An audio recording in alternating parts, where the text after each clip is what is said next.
Welcome back, guys, to Fog Racing, and it's time to review one of the best qualifying sessions this year. It's the Hungaroring, it's the Hungarian Grand Prix, it's Hungary, whatever you want to call it. Charles Leclerc on pole position, the top six covered by just over a tenth, and it didn't even involve Verstappen, or Lewis Hamilton, or Antonelli, or the other Red Bull.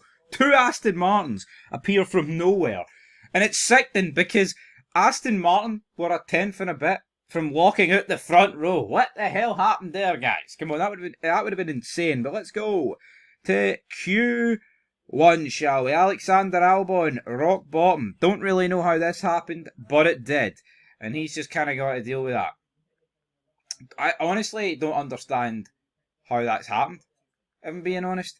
Just didn't really look. I mean, Williams, I thought this whole gimmick of they don't really suit high downforce tracks, I thought that was out the window, but maybe it's back, who knows. Nico Hülkenberg, P19, while his teammates P7. Nico Hülkenberg's pace in qualifying has nosedived, but here, thankfully for him, it's all taking place in the races where his pace has some come back to him.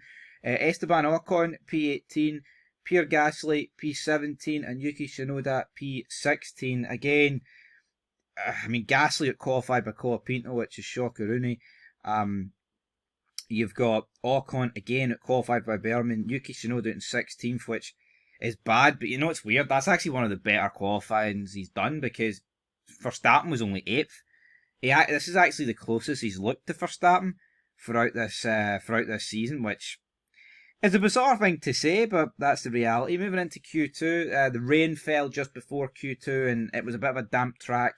So that caused a bit of drama. Aston Martin, this is where Aston Martin looked really good. Looked like they were going to lock out 3rd and 4th. But Antonelli, 15th, got a lap delete at Colapinto, 14th, Sainz 13th, Hamilton 12th, and Ollie Berman in P11. So, yeah, obviously the talking points here, Antonelli, but the big one is Lewis Hamilton, who says that he's useless and that Ferrari should find someone to replace him. I find that absolutely insane, guys, that Ferrari, not letting him say this, because at the end of the day, Lewis Hamilton's his own man, right? But, I mean, that's a pretty big thing to say. You know what I mean? We're not talking a pundit said this. I feel like this is actually beyond a pundit saying this. I could not imagine tuning into Sky Sports or Channel 4, right, and actually hearing these words leave a pundit's mouth saying that Lewis Hamilton should be fired by Ferrari. Unless it's like Nico Rosberg, because he's very blunt, and if someone's underperforming, he will actually call a spade a spade. But either way, Hamilton saying that, will Ferrari get rid of him? I'm going to say no. But we go into Q3 then, and RB lock out the 5th row. Then it was Max Verstappen, P8, and I mean, I tell you what, only 6/10 covered, less than 6/10 covered the top 10 in these mixed conditions, but the McLaren's bottled it, man. It's a shame because it looked like that Aston Martin could have genuinely have sneaked like a pole here for either driver, and they're so close. You know what I mean? Alonso's a 10th off, and Stroll's just a bit more than that off, man. Like Alonso qualified Stroll again, but how great would it be going into tomorrow if the Aston Martin boys, man, what was a 1-2? Be phenomenal. Russell 4th, Piastri 2nd, Norris 3rd.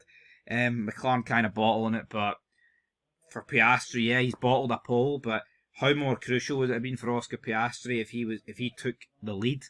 You know, if he takes the lead tomorrow, but also if he took pole and Norris was 3rd, it's going to be all chaos tomorrow, guys. But fair play to Charles Leclerc, who predicted him to get pole. It was this guy. But what we're going to do here, folks, is look at the weather, the Budapest weather, and tomorrow, oh yeah, it's set for some rain, so hopefully we get a bit of rain.